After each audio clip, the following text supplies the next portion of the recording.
We're getting close to election. Next month, June 5th. Let's presume that you win the election and you're a successful DA for Kern County. And after it's all over, what do you want your legacy to read? How do you want to describe it? I would like people at the end of my time as district attorney to say we were safer now than we were when. It's all right. It's all right. Okay. I would like at the end of my term for people to reflect back on the condition that they were in when I was elected and say we're safer now than we were before she took office. Well, that's a fair statement, and you can probably accomplish that. I'd like them to also say, and she was fair, yeah, and just, but she was a law and order DA. All right, and you pattern yourself after Mr. Jagos. I'm my own person, John. I am my own person, but certainly I'm going to borrow from what my boss of 26.5 years taught me. Right. He led by example. He was a wonderful man, and he taught us to strive for excellence and to keep people safe, and I do want to emulate that. He had a strain of orneriness, though, that I detected, and not in a bad way. Well, but he was ornery about pursuing cases and things like that. I mean, he would really go after it. He had a lot of courage. Yeah. He had a courage of conviction, and he had a lot of courage at a young age to do what he felt was right for victims of crime. And he fought for victims of crime. He was an advocate back during the time that we really needed that after 2 terms of Jerry Brown. Yeah. And he really, really fought for victims. And he made a difference. I want to make a difference too. Okay.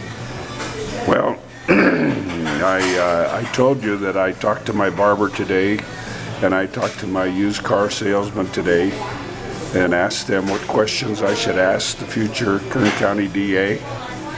And the used car guy said, well, ask her how to get rid of the marijuana shop right next door to my used car business.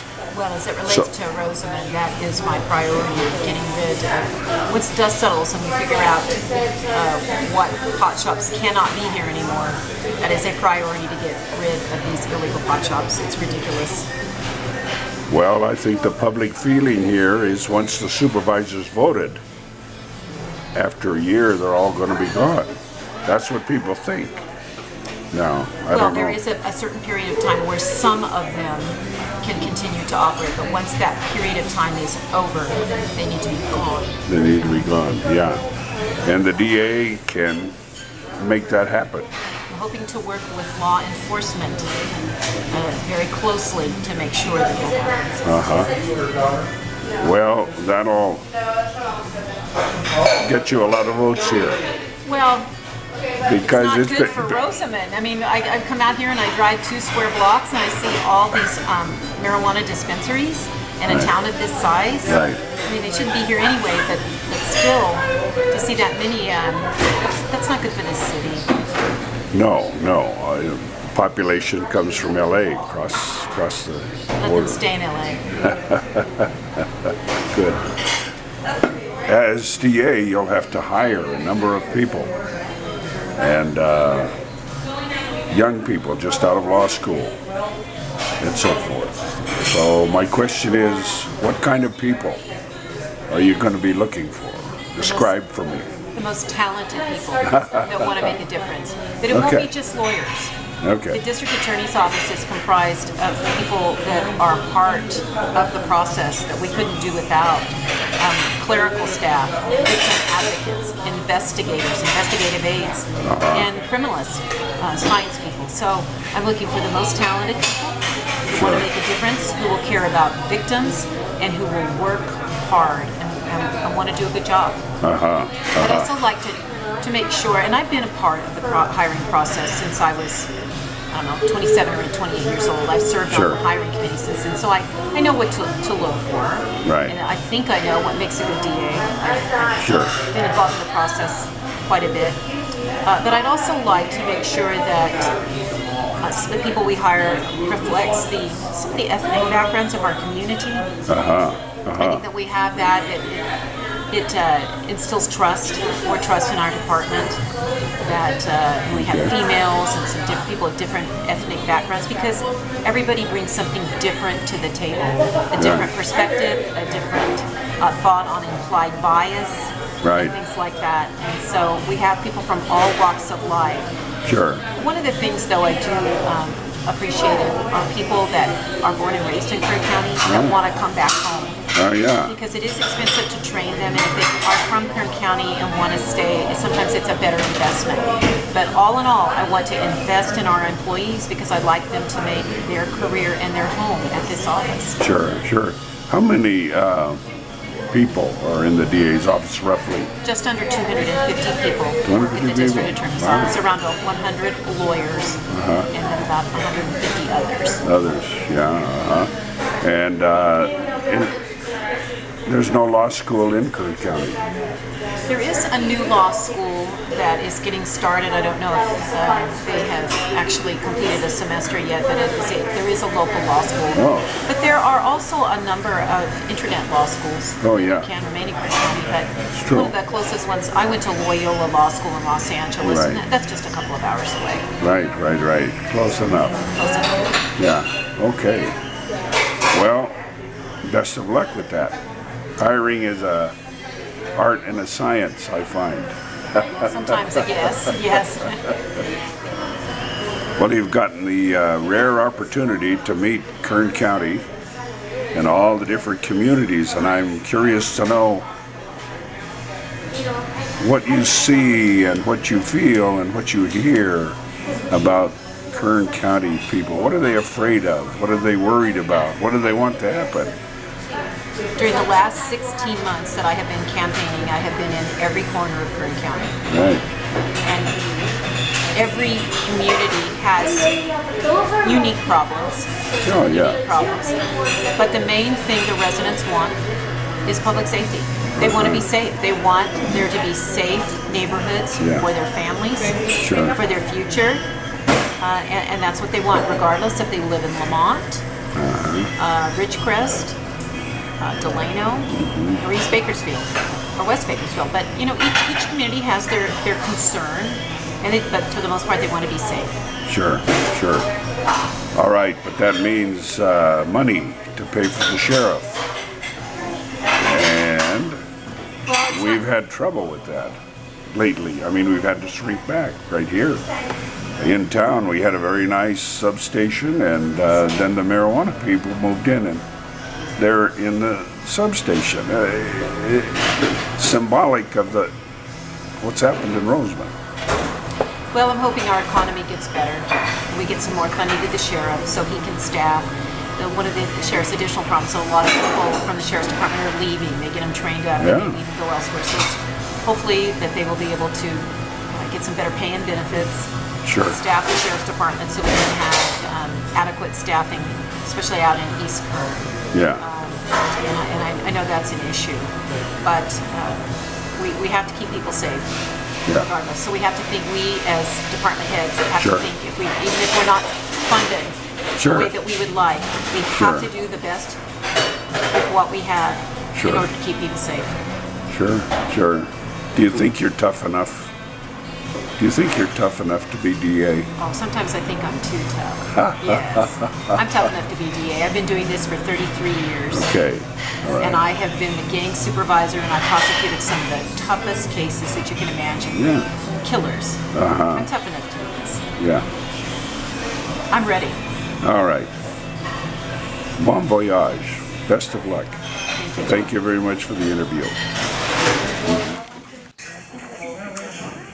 Well, Mr. Louie, why do you want to be a judge? That's pretty hard to do today. Well, I want to continue my consistent record of public service representing our community. I'm a prosecutor for the DA's office. I've been doing that for over 13 years, and I have the courtroom and trial experience to be able to serve our community well, to be able to serve in an unbiased, fair way, in a way that the community expects, in a competent way. I want to be able to do that now from the bench. It's time to take my skills and my long-standing record of public service to the bench.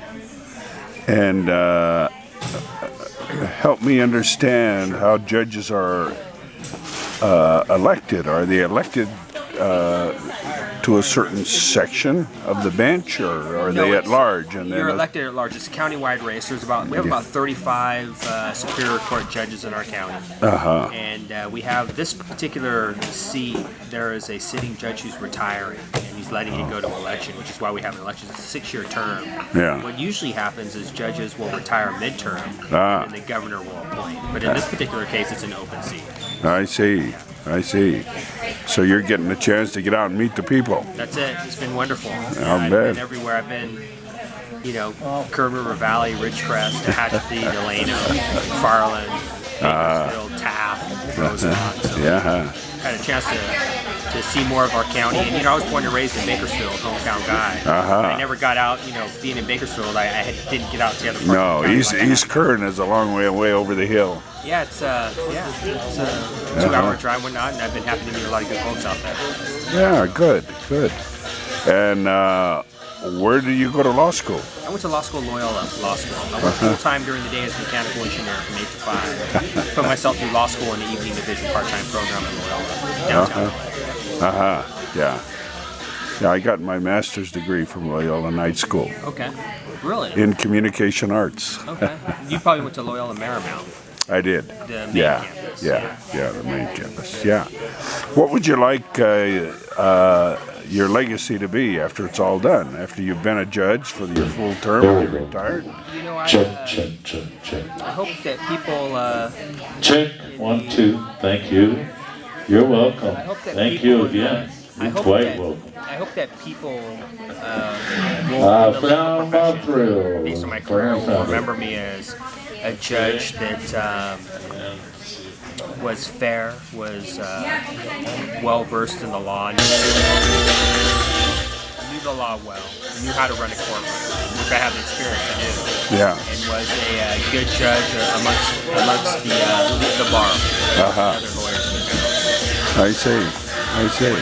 One that knows how to make good rulings and knows how to run the courtroom in an efficient way when they'll save time and save taxpayer money. I'll bet, sure, yeah. And you said you're from Bakersfield? Born and raised, 4th generation. 4th generation Bakersfield, okay. Yeah. Well, we don't get too much attention from judges out here. It's not very common. Not very common, no. I can remember a few over the years, but not where they really came and campaigned like this. So this is really good. So, well, best of luck for it. Yeah. Nice meeting you. You nice stick around? Or?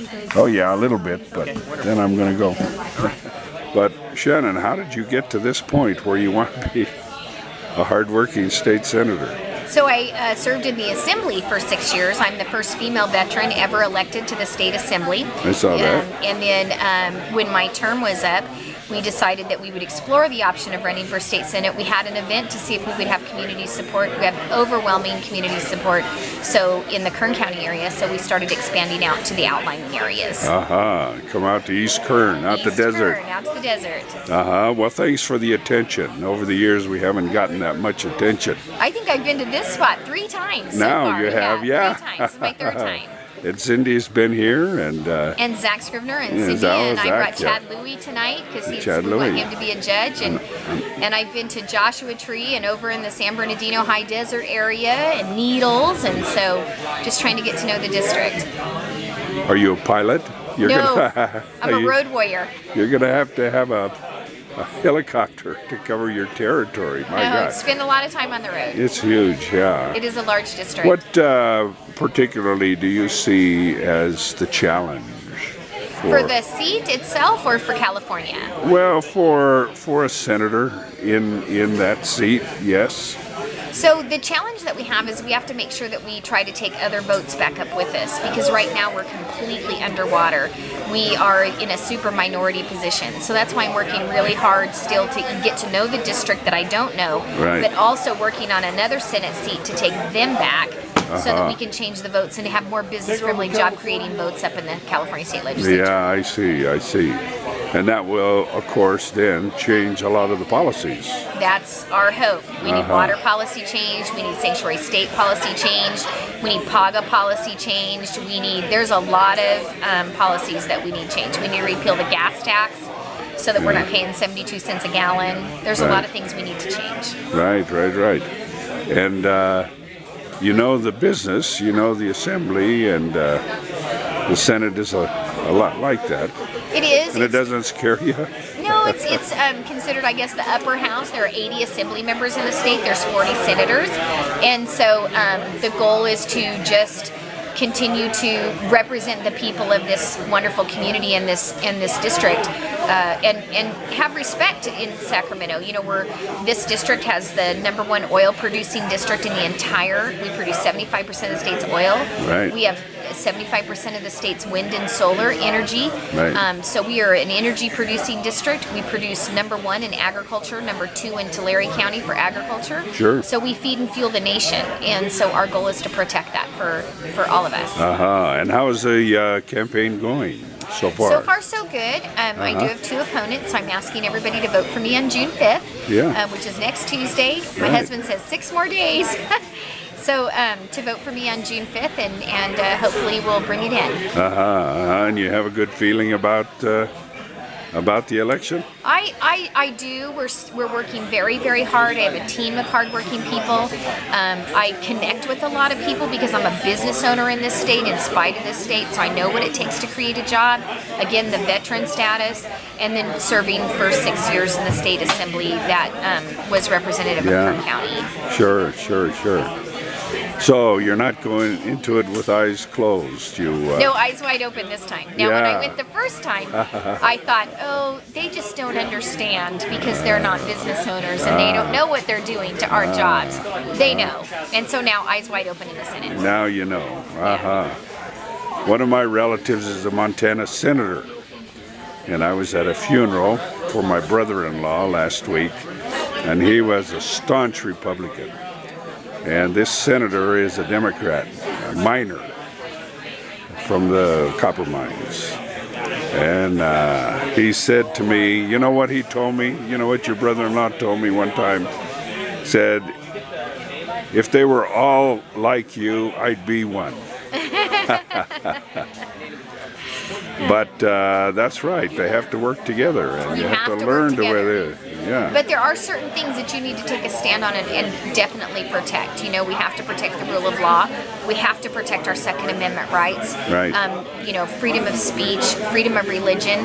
There are so many things that are under attack here in California that we have to stand and protect. There should be no compromise on those issues. No, there shouldn't. I agree with you. No compromise at all. Yeah.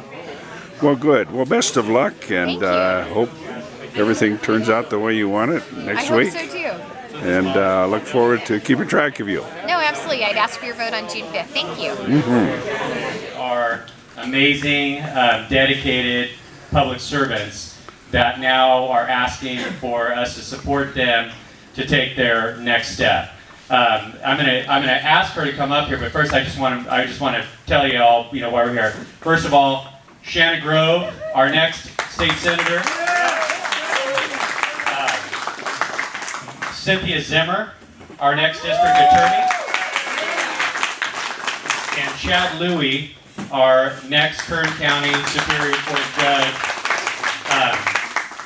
Cindy, obviously, we've known each other all my life. She's my mom's sister, my aunt, but she's 33 years in the gang unit. 33 years in the district attorney's office, 10 years plus supervising the gang unit. She supervised every single unit in the entire DA's office, from misdemeanor to homicide, and now the gang unit, which is the #1 public safety threat in Kern County. And it's a growing problem in Rosamond, unfortunately. She started when she was 6, is that right? Yeah, she did. Yeah, she did. She started when she was 6. Exactly. Chad and I went to high school together. And so we've known each other a long time, but he's a prosecutor in the DA's office as well. He is, along with me, an elected member of the Kern County Republican Party Central Committee, which runs your daily operation for all of us that are Republicans here. If you're not, we still love you. We're glad you're here. But he does do that, and also he's on the Kern County Planning Commission and serves there as well. So he has a servant's heart. But first, I want to bring up a woman who is a powerful force for our conservative values here in Kern County, who was a successful businesswoman, and then a few of us talked her into throwing her hat in the ring and running for state assembly. She served us very well in the state assembly until term limits required her to leave that office. But now she's running to replace State Senator Gene Fuller, who I had the pleasure of working for 4 years. And so without any further ado, Shannon Grove, our next state senator. Thank you, Zach. Thank you. So thank you again, the Patels. They've been so generous with their space and allowing us to hold events here and invite people here just so you get an opportunity to know us. Like Zach said, I am a business owner in this state for 25 years. I've run a temporary staffing company. We supply labor to the oil, ag, and industrial manufacturing facilities around Kern County. And I'm also a female veteran. I'm the first female veteran to serve on the California State Assembly floor. If elected to the Senate, I'll be the first female veteran to serve on the Senate floor. When elected. I don't believe that any candidate should run on their own. I think that you interview and you select good candidates to run with you, because you have to have a farm team and you have to have people that can support you with inside the district. And I don't mean support you by favors or support you for anything like that. I'm talking about support you in conservative values that will protect our community. You want a district attorney who's going to prosecute the people that the police department arrest. You want to make sure that they go to prison for life if they can get them in prison for life, because you do not want criminals back on the street. You want a judge who's going to expedite judicial procedure within the courtroom that understands the rule of law and judicial procedures that will make sure that our courtrooms operate expeditiously and efficiently. And you want somebody who understands how the judicial system works. And you also want people to be your county board of supervisor. And I know Zach has represented you guys for quite a while, and his new territory has just expanded. But you want somebody who's going to listen to your concerns, and that he's going to make, and that person that represents this county area is going to make sure that your voice is heard, even though the county board meetings are heard in Bakersfield or held in Bakersfield. So it's really important for me, when I'm running for the Senate and being a part of this process, to endorse and support candidates like Chad Louie for judge, who is running to get somebody who has a lot of campaign signs, a lot of commercials, and a lot of money. But he's never even prosecuted one jury trial, not one jury trial. So we need to make sure we put somebody who's capable on that bench. We also just recently came into some news that he is not eligible to even participate in a judicial seat because he has it's a constitutional violation. And I'm not an attorney, and Terry Goldner said it best on the Richard Bean show today, and I know Olaf was very aware of the constitutional issue. But apparently, to be a judicial seat on the bench, to have a judicial seat, you have to be in good standing with the Bar Association, State Bar, for 10 years immediately preceding the judicial appointment or election. And there was a lapse in Mr. Martin, Chad's opponent's Bar Association dues, which caused him to be ineligible. So there is an issue there that needs to be addressed. Myself, I served 6 years in the California State Legislature. My mom was a single mom. I grew up, I joined the military. I served overseas at Headquarters Company 5th Corps in Frankfurt, Germany. I was there when the wall came down between East and West Berlin. I know what freedom looks like because I saw people from the other side, I still call it East Berlin, that came through the wall, and they had their freedom ripped out from underneath them. I came back, started a business. And then several years later, 2010, Kevin McCarthy, my congressman, called me and said, hey, what are you doing? I go eating dinner at Mexicali. He goes, no, really, what are you doing? I go eating dinner at Mexicali. And he goes, no, for the next 6 years. And I'm thinking, no, Kevin, man, I am a tongue-talking, spirit-filled believer, and I'm a gun carrier. There is no way I would ever fit into that capital. And he goes, we need job creators that understand how to create a job and what it's like, so will you please run? So anyways, after praying about it, fasting over it, we decided to run for office, and we won by which, it was only a God thing, 78% of the vote against an incumbent legislator that was a president of a statewide organization, and then overwhelmingly won two additional elections. So my focus is district focus. I always make sure that the district is taken care of. I always make sure I'm accessible. I don't care. I had a guy email me from Joshua Tree. I get all the emails that come to the Senate thing, the campaign. They go straight to my cell phone. And he says, I want to know how you're going to take care of the Joshua Tree, Yucca Valley area. We haven't had good representation.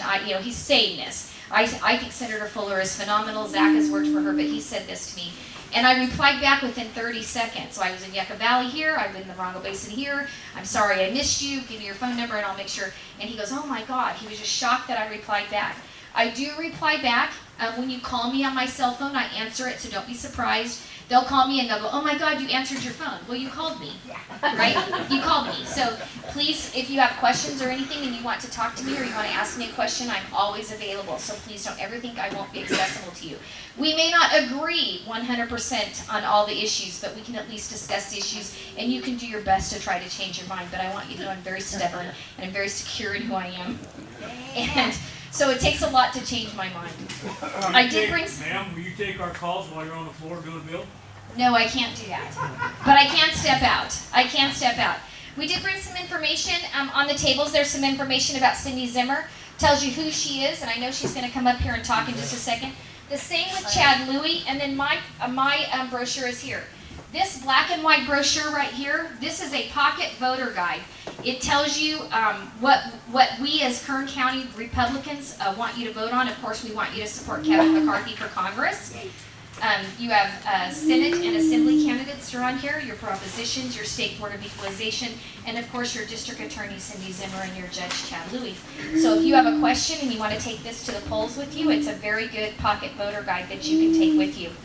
I have the privilege of endorsing Chad Louie for judge. He is honorable, he's got integrity, he does not get in the mud and the weeds like this campaign is going with his opponent. I can tell you that he's going to share with you about his family and his personal life, so I won't step too much on his toes. He's got 13 years in the district attorney's office, and he's prosecuted thousands of cases.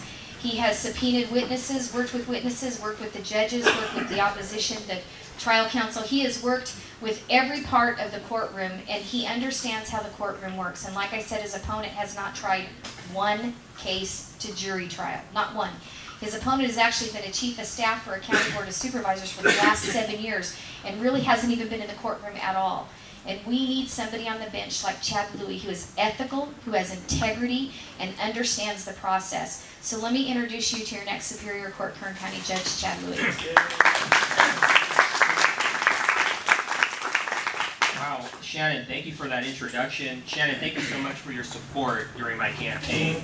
To the Patels, Mr. and Mrs. Patel, thank you so much for opening up this great venue, for providing the wonderful Indian food. I haven't had a chance to eat it yet, but it looks great, and I'll have it here in a bit. Also, Cynthia Zimmer, thank you for your support. Supervisor Zach Scrivener, thank you so much for your support, and your great wife, Christina Scrivener, thank you for your support as well. This judicial race is so incredibly important to our community, because every single day, Superior Court judges will be making decisions that affect our lives, our families, our liberty, and our finances. And so we have to have someone on the Superior Court bench that has the experience to be able to do that role and to carry out the function of a Superior Court judge in a competent way, in a way that our community and the taxpayers expect. Which means you've got to have someone who has the experience, someone who has trial and courtroom experience. Because at the end of the day, all we ever really want from a Superior Court judge is someone who is fair and unbiased. That's all any of us can ask for. And you can't be fair and unbiased unless you first have the foundation to be able to understand the California Rules of Court, understand the court procedures, and know how things should go in the courtroom. You can't get to the fair and unbiased portion. And I think Shannon Grove pointed this out in her introduction of me.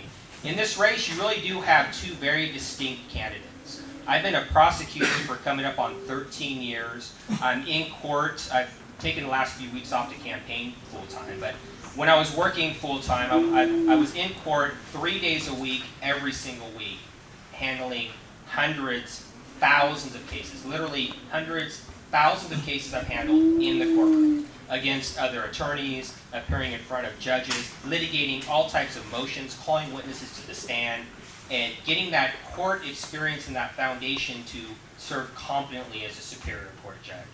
My opponent, as Shannon mentioned, has never ever tried a case. And what he's done for the last several years is serve full-time as a field representative, a chief of staff to a county supervisor.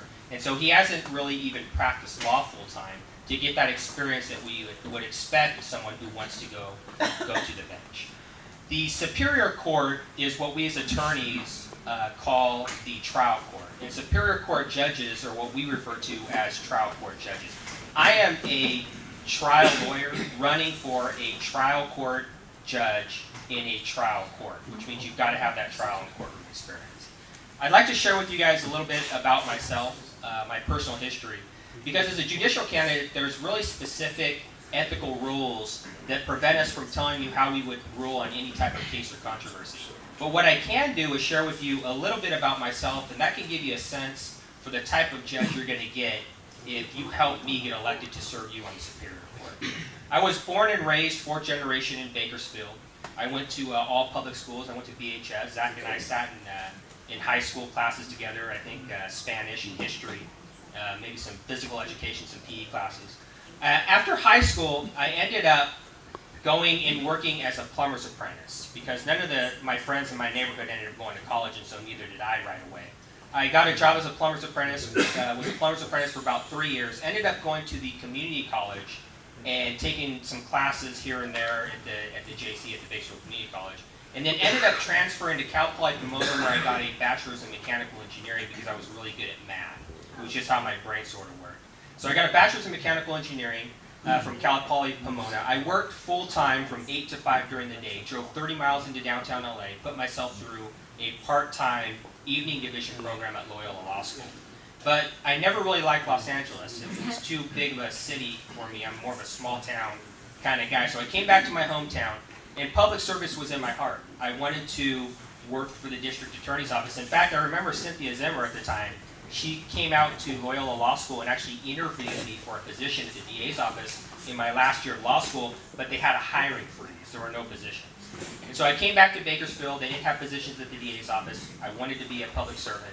I went to work briefly for a civil firm, and they came over to the DA's office finally when they had a better budget where they could hire some people.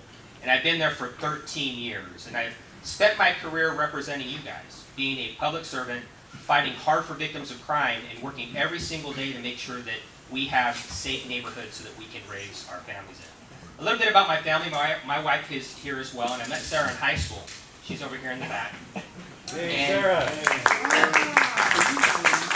I met Sarah in high school. We started dating when she was a senior. It was my first year at Bakersfield Community College, and we started dating, and we dated for a while, and then we ended up getting married. We had a church wedding, and then we decided to have a family. And we're proud to be raising a 5th generation son of Kern County. His name's Ethan, and that pretty much is what ties us up, and we spend most of our time and attention on, outside of this campaign. So, and we're going to get back to that when we're done with the campaign. And so, the type of judge you're going to get with me is someone who is consistent and committed to families and family values. Someone who is consistent and committed to the public health, safety, and welfare of our community, and someone who will be able to take the bench and do a job competently and in a way that you guys expect and deserve as tax-paying citizens. And so I would be honored if you would vote for me, if I could have your support, and you could really help my campaign if you guys could just go out and spread the word. Just tell all of your family and friends about me, Chad Louie for Judge. Tell them why you think I'm the best candidate. That could really help me during this campaign. We have yard signs here that you can take as well. And I'm going to stick around and we can meet and you guys can get to know me a little more as well. Shannon. Thank you.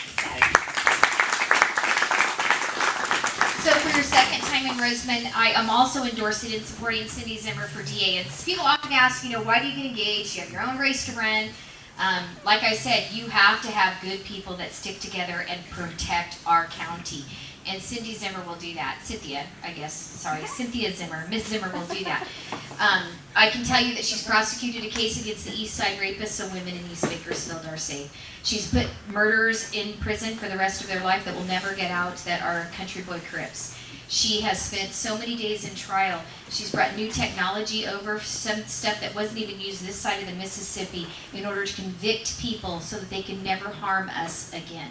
And I'm telling you, she is a woman of faith. She's a woman of integrity. She loves the Lord. She plays musical instruments, I believe the violin. Yes, the violin in her church choir. She is a family woman. She's a mom. She's a wife. She's a sister. She's an aunt. She's all of these things, and it takes a lot to be such a well-rounded woman. But I can tell you, with all of those nice things, she is vicious like a rabid dog in the courtroom. She really is. It is like flipping a switch night and day. It almost scares you that she is that vicious in the courtroom, because she knows how to handle those people that are out to commit crimes against us as citizens. And she will lock up, that's why law enforcement endorses her, because she will lock up the people that law enforcement arrests, and she will know, none of this nonsense about letting people go. So please welcome Cindy Zimmer up here. Thank you, Shannon. Those are very nice things that you said about me, but right now I'd like to talk to you a little bit about Chad. I've known Chad for a long time. As he stated, I interviewed him when he was a third-year law student at Loyola, my law school. So it was one of the first times I was able to go back and actually recruit. I'm quite a bit older than Chad. I don't know. I've been a DA for 33 years, so I don't know. I know how much older I am. I'm 14 years older than you are, because I was 14 when Zach was born, and they're the same age. So that's a difference, So it was just such a pleasure to meet Chad, and I was so excited to meet him that when I went to Loyola, and he gave such a good interview, I knew he was someone that we wanted at the DA's office, and I think he got a tentative offer, and then we couldn't hire him, but then he came to us later on. He worked in the misdemeanor unit and had a great reputation in our misdemeanor unit. He went to a dope unit and had a great reputation there, was really doing a wonderful job. When Ed Jagels, our DA at the time, decided that we needed to do something more in the gang arena. You can't hear me? Okay, there we go. And decided that we weren't doing enough with gang violence. We had a gang unit, but he wanted to create something new, and it was called the Target Gang Unit. And he put me in charge of that unit, and he let me pick people within the office to come to that unit. It's a unit we started, and the concept was, let's just don't prosecute gang members for gang crimes. Let's prosecute them for any crime. If they're committing domestic violence, if they're committing, drunk driving, any crime, as well as gang crimes. It was sort of an Al Capone approach. That any way that we could get a gang member off the street, that we would do it that way. And so I picked Chad to come with me. I'm not so sure he wanted to come because he was doing so well in the dope unit, but he came because that he had, that's the kind of person he is. He came and he did a great job. We did some wonderful cases together, some great cases over the years, and they were really, really hard. And Chad was a quick learner. He was a team player, but he knows how to try a case. And you cannot be a judge if you do not know the rules of evidence. It is not easy. Still, 33 years later into this, I still have to go and look stuff up. I still have to come back to my office on a break and look things up. And if you don't know what you're doing, it can really result in chaos, and I think victims as well as defendants can be have their constitutional rights severely affected. I'll tell you a story about a judge one time that was a new judge in municipal court with a couple of new DAs. When a jury is ready to go deliberate, you take the 12 jurors and you put them in the jury room and you send the alternate home. Okay, that's what you do, and they're subject to a call if there's someone who needs to be replaced.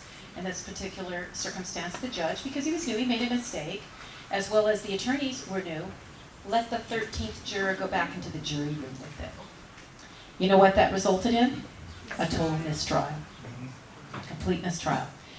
You know how expensive that is? We all make mistakes, but you have to have a judge that knows what he's doing. Chad Louie won't send the 13th juror back into the jury room. He won't do those kind of things. But somebody that doesn't know what they're doing could really result in a disaster. I'm here to tell you Chad knows what he's doing because he's been well taught. No, I'm teasing. That sounds terrible, but he is well trained. Chad has worked in Delano for a period of time. Delano is a tough town. I worked in Delano. I was the DA there in 1989. And it's only, the size of the town has increased even since then. That is the Norteño-Sereno border in California. And there's a lot of gang activity there. Chad works really, really hard in a super busy court out in Delano. And even though he's not in the gang unit anymore, we have had a lot of contact, and he always does favors for me when I can't go out there, or some of the attorneys in the gang unit can't go out there, and he does work for us, and he does a great job. So I know he's already spoken, and I know Shannon, thank you for asking me to come up, but tonight I really wanted to talk about Chad and how honored I am that he's running, and to tell you that he's going to be elected. I feel it, and he's going to be a great judge.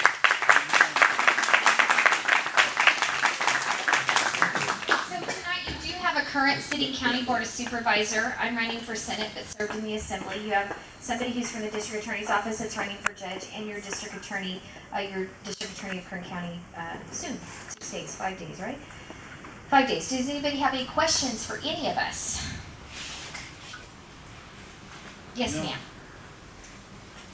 I'd say something. Okay, go ahead, Michael. Almost all you speak all the time, the two stories that you're not messing around, putting them in the court, putting them in jail. Yes. Somehow we have to treat them. And treat them to do the right way by being in jail. And the best way, we should be doing like Texas do. We should make them dig holes. Is that what they're doing in Texas? Work hard, yes. Do it in work Texas. hard and make them. Work hard. Well, they have a name for that. Chain gang. What's the name of that? Chain gang.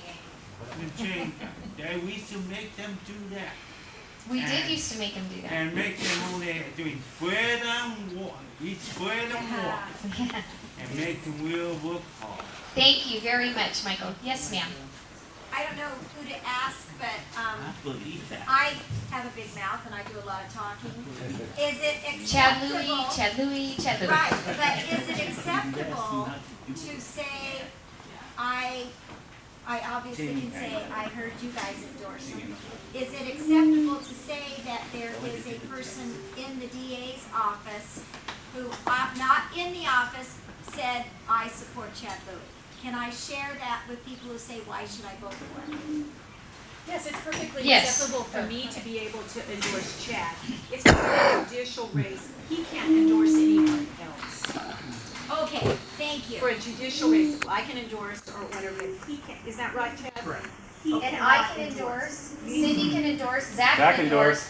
Chad just can't endorse. Right. Okay, Because we can expect nothing but when from you said him. that, Cindy, you Which scared we me. don't. So, okay. No, I got just it. didn't want to make him feel.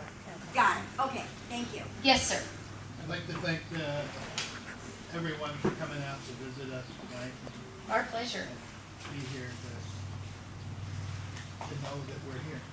Could I ask the three candidates what, maybe pick your top 3 issues that you see facing the state of California, facing the county of Kern, and what you see in the courtroom? So my top 3 that I see facing the state of California, definitely sanctuary state, the gas tax repeal, and water for our Central Valley. From a business perspective, I think it has to do with, there's so many issues in California. In California, we have fewer Second Amendment rights than any other state in the nation. You have a water issue. Yeah, just the 3. So I think the 3 that are most important are sanctuary state. The reason why is because I think that the transport of a criminal, somebody who's been convicted by a jury of their peers, sentenced to 12, 15 years in prison, it's easier to transport them and it's safer for the community to transport them in handcuffs from one law enforcement agency to another law enforcement agency. If you release that person back into the community, they have access to firearms, people around them, it puts the law enforcement in jeopardy, the neighborhood in jeopardy, everything. So definitely sanctuary state is something we need to look at. Water is a main issue. We need to get our surface water rights back because California has taken that from us. And then if I have to pick a third one, PAGA, I guess the Private Attorney General Act, which is something that is a loophole that is causing a lot of employers to be sued for minor infractions like dashes, periods, and commas on a paycheck stub, and it's costing them millions of dollars, and some of them are shutting down their businesses and leaving. So we're fighting that. Thank you. Yes. Thanks, Jen. On the sanctuary state issue, Kern County, I don't know how many folks know this, but Kern County was the first and one of only 2 county boards of supervisors that took a position in opposition to SB 54, which created the sanctuary state in California. I actually personally went up to Sacramento and met with the governor's legislative staff and the bill's author, along with the State Sheriff's Association and the State Police Chiefs Association, to argue how insane that bill was and how detrimental to public safety is. Shannon mentioned a little bit of this, but this is the scenario. When that bill was introduced, there were only 3 serious violent felonies where if an illegal alien who was in jail, in the county jail, had committed one of those 3, only those 3 would they then be able to communicate with ICE when that person was released. So they could be taken into custody and after trial and after they serve their time, be deported. After we finished arguing that bill, 800 additional crimes were added to it. I still never supported the bill. We still continue to oppose it. But that's the kind of difference that you can make if you take the time and you have the commitment to try to influence legislation. And that's what Cynthia Zimmer is going to do as our next DA. We have been lacking that for the last almost 8 years, someone who will actually go up as a district attorney. The district attorney of Kern County is a big deal, people. That is one of the most powerful elected positions in the entire state. And I know that she'll be up there arguing against these crazy bills that come out of Sacramento. But for me, the biggest issue in Kern County is our gang issues, our pot shops, and our law enforcement in general. We have had some really tough budgets for the last couple of years. We're going to have a couple more difficult budgets. But the retention and recruitment issues in our sheriff's department, to me, is my top priority. We're working right now with the county administrative office, our negotiating team, and also the union that represents our sheriff deputies to come up with a package that will help us to recruit and retain our sheriff deputies so they're not leaving for other agencies. Kern County used to pay better than anybody else. We didn't have trouble keeping our deputies, but we've lost ground because of the budget issues that we've had, our inability to provide cost of living increases, etc. Our pension costs are eating us alive. That was a bad decision made by the Board of Supervisors back in the early 2000s that increased the retirements by 50%. We have increased the pay for our employees since 2010 by 9%, yet our retirement costs have gone up by 68%. And that has basically prevented us from giving those cost of living increases that we need to do. And so when I became elected, we negotiated to change the retirement system for new hires, but it's not a benefit that you can take away from people once it's been given, and nor do I argue that you should. I think you have to honor a deal when you make a deal.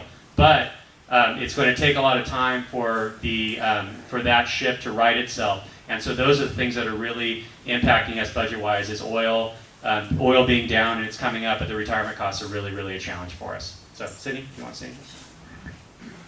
Thank you very much for the question. 3 things. 1, the reduction of violent crime. 2017 was our most deadly year on record. We had 101 homicides in Kern County. Some of them were in Rosamond, and they're unsolved. Reduction of violent crime. We have to do that through increased technology, and we're exploring a lot of different things that we're able to do. Cameras, proprietary cameras in businesses. You would not believe how much that helps us determine the identity of killers and people and just doing theft crimes. And we're really, really encouraging that. So violent crime, the reduction there.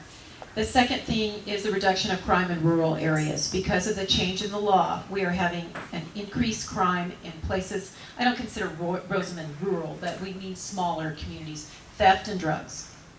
And we also see an increase of gang violence in Rosamond. So we have to take a look at rural areas and make sure we do something about that. Out here, the problem is pot shops. We have to do something about that. I mean, that is a huge priority. And third, Zach touched upon it, the district attorney's office and law enforcement in general has lost their ability to do anything about violent criminals, or much to do about violent criminals, because of the change in the laws. And we faced this problem in the 1980s, after 2 decades, or 2 terms of Jerry Brown as governor, by the appointment of liberal judges. You know, they did away with the death penalty.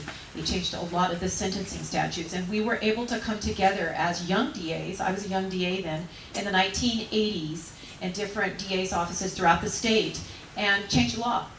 We changed the law, and we made things safer for people in this state, like 3 strikes law, and victims' rights, Marcy's law, different things that we were able to do. And in the last 7 years, with the passage of AB 109, Prop 47, Prop 57, that people, not in Kern County, but people throughout the state are voting for, it's making us less safe. If someone came into Kern County or throughout the state and sold 25 pounds of methamphetamine to an undercover cop, years ago, I could send that person to prison. And wouldn't you think that person with 25 pounds should go to prison? They go to county jail now. Because AB 109 does not allow drug sales, someone's convicted of drug sales, to go to prison. We have to change the law. The pendulum has swung too far. The legislature and liberals have been able to bamboozle voters into thinking that that there are 100 people in one jail cell or prison cell in Tehachapi. There are empty wings in Tehachapi, state prison. The prisons are not full. We have to put dangerous felons back in prison, or it's just not going to be, California's not a place that we're going to be able to live comfortably. We have to be able to be safe and keep our families safe. So those are 3 things: reduction of violent crime, reduction of crime in rural communities, and changing the law so we actually can do something about it. You know, we talk about the increase of law enforcement and staffing of law enforcement. You can put a cop on every corner and they can make arrests, but if I can't keep them in jail, what's the use? You know, so that's the thing. If the laws aren't there to protect us, we cannot do anything about it. So, The first 40,000 that the idiot released with non-revocable parole, how do you reduce violent crime? well, we have to be able to reduce violent crime. Are you talking about the Jerry Brown? I'm talking about the ones that are deep. Well, they're in prison now. They have non-revocable parole. They ain't going back. They're not going to go back on a. They're not going to go back on a parole violation of anything of substance. But unfortunately, they're recidivists, so they'll commit another crime, and we get back into prison that way. How do we reduce that? We change the law. We have to change the law. We have to work with Shannon Grove and Vince Fong, and they have to influence people in Sacramento. You have to have a DA that will be loud, a DA that is going to write articles in the paper and educate the public and tell them exactly what it means. I mean, how many of you really knew what the impact of AB 109 was? I mean, really? I mean, and followed that? The public generally does not know. I mean, everybody has their own business. They go about their daily events, but there are things that are happening that are affecting us and affect you as every day, you know, especially if you're a business owner. You know, things are devastating. And here, let me give the mic to Chad, because this is his part. Access and use the courts get very frustrated with how long it can take, how bogged down things can get. You know, no one likes to go and to their mailbox and see that they have a subpoena to go serve a jury duty. Most people don't like that. You could get there at 8 o'clock, 8:30 in the morning, and then sit all day long, and then the judge tells you to come on back tomorrow morning at 9 o'clock. What I think a judge can do, what I'll do, if you guys help me win this race, is I will run an efficient courtroom, because I've appeared in front of a lot of judges, and there's some judges who I like what they do and how they handle their courtroom, and I'll take some of the things that they do and incorporate those into how I run my courtroom. And those are things that will make our courts more efficient, so that taxpayers, people like you who, if you do happen to get involved in some issue that has to go to court, and I hope you never do, but if you do, you'll know that swift justice will be carried out. That you can go to a court where the judge knows what he's doing, knows how to run a court calendar, and won't be wasting a lot of time, because it's an incredible burden. The court system is an incredible burden on just normal everyday people who have to go sit around all day long instead of being at their job working, or having business owners who can be at their business making money and making the payroll. That's one issue. Another issue is equal access to justice. I think we need to make sure that we have all of our courts open. I know that Taft several years ago had to shut down, and they're only open now 1 day a week. We had a court out in the Kern River Valley in Lake Isabella that had to get shut down. I think they may be open 1 day a week. But we need to make sure, like Cynthia Zimmer said, we need to make sure that someone goes up, that there's a conversation with the California State Legislature to have adequate funding to keep our court systems open, to make sure that the judges, that all of the positions on the bench are fully funded and filled so that everyone can have equal access to justice.